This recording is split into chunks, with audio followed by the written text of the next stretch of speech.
দক্ষিণ কোরিয়ার প্রেসিডেন্ট ইয়ন সুক ইয়েলের বিরুদ্ধে গ্রেফতারি পরোয়ানা জারি করেছেন দেশটির আদালত। আজ মঙ্গলবার এ আদেশ জারি করা হয়। বার্তা সংস্থা রয়টার্সের প্রতিবেদনে এই তথ্য জানানো হয়েছে।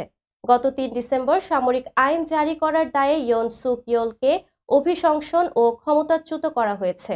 দক্ষিণ কোরিয়ার উচ্চপদস্থ কর্মকর্তাদের দুর্নীতি তদন্ত কর্মকর্তা জানান, সিওলের পশ্চিম জেলা আদালত সাবেক প্রেসিডেন্টের বিরুদ্ধে গ্রেফতারি পরোয়ানা জারি করেছেন। আদালতের সিদ্ধান্তের ব্যাপারে তিনি মন্তব্য করতে রাজি হননি। এদিকে আদালত জানিয়েছেন, অধিকতর তদন্তের স্বার্থে তাকে গ্রেফতারের অনুমতি দেয়া হয়েছে। স্থানীয় গণমাধ্যমগুলো জানিয়েছে, দক্ষিণ কোরিয়ায় কোনো প্রেসিডেন্টের বিরুদ্ধে গ্রেফতারি পরোয়ানার ঘটনা এটিই প্রথম। রয়টার্সের প্রতিবেদনে বলা হয়েছে, ইয়ন সুক ইয়েলের বিরুদ্ধে গ্রেফতারি পরোয়ানা কিভাবে কার্যকর হবে তা স্পষ্ট নয়। তবে দক্ষিণ কোরিয়ার প্রেসিডেন্টের নিরাপত্তা সেবা আজ এক বিবৃতিতে জানিয়েছে, যথাযথ প্রক্রিয়া অনুসরণ করে গ্রেফতার পরোয়ানা বাস্তবায়ন করা হবে।